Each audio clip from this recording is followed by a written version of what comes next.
Way now in Armada, I think it's pretty clear that the president is standing in solidarity with those protesters, and he's not going to put up with these ayatollahs that are murdering and slaughtering innocent people.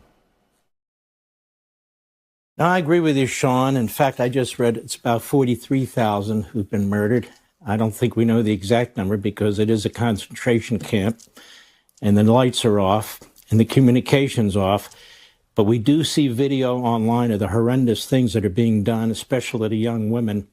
It is open season. It's like hunting animals in there. It's grotesque. And I would just say this to, what does he call himself, the supreme leader? You're not going to be so supreme soon. You know, those aircraft carriers and those destroyers and those B-2 bombers and those F-35s and those F-18s, they're coming for you because you are the regime. And if you're taken out, that regime will fall. Everybody knows it. You've got the blood of thousands, tens of thousands on your hand. Your family does, your regime does. And for what? You're starving your people. They're economically impoverished. You're spreading terrorism. You're trying to build nukes to reach us. You just fired a 10,000-mile missile into Siberia with Putin's approval so he can hit Washington or New York or the East Coast of the United States. President Trump knows what you are. He's on to you.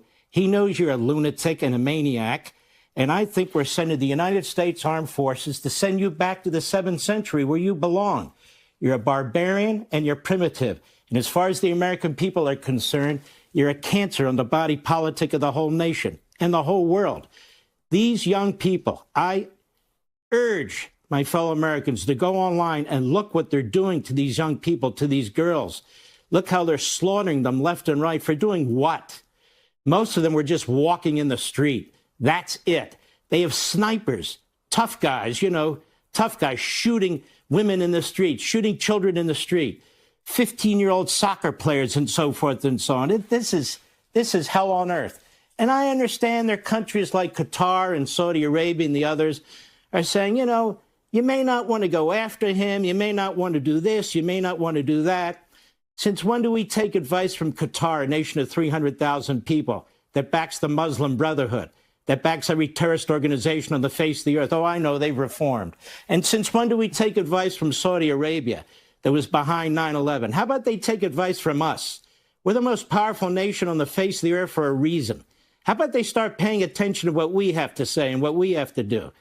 The fact of the matter is Iran is a threat not only to its people that it slaughters, but to us in the United States. We cannot allow a 7th century primitive barbarian regime to get nuclear weapons with a 10,000-mile ICBM that can hit the United States. Can you imagine?